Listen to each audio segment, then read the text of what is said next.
লেখক ও চিন্তক রিফাত হাসানের একটা পোস্ট দেখলাম যে রাজনীতিবিদ ও বুদ্ধিজীবী ছাড়া গণভোটে হ্যাঁ নিয়ে অন্যদের যেমন রিক্সাওয়ালা, কৃষক, অভিনেতা বা অন্যান্য পেশাজীবীর কোনো ভিডিও পেলে শেয়ার করেন কমেন্টে।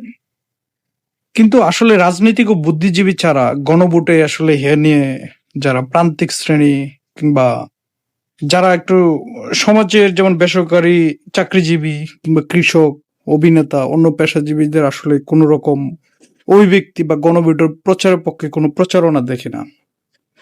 তো অনেক চিন্তক যারা আছে এবং যারা আসলে গণতন্ত্র এবং দেশ নিয়ে সচেতন, তো অনেকে আছে গণভোটের নিয়ে একটা বিরোধী মনোভাব, যে তারা মনে করছে যে গণভোটে একটা নতুন আওয়ামী লীগ, নতুন ফ্যাসিস্ট ব্যবস্থা।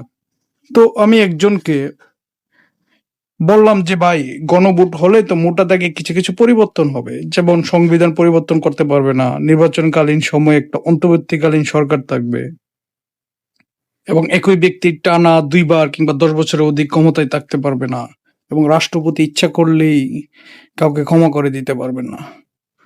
তো এবং এই উত্তরে এবং তিনি বলেছেন এবং অনেকেই বলে যে আসলে মোটা দাগে যদিও অনেক কিছুই ভালো দেখা যায়, কিন্তু আসলে মূলনীতির বিরোধী নাকি। এবং যারা সাধারণ মানুষ অনেকেই চলতে ফিরতে শুনি যে ভোটটা দিলে জামাতকে দিব কিন্তু গণভোটে হা দিব না, ভোটটা দিলে বিএনপিকে দিব কিন্তু গণভোটে হা দিব না।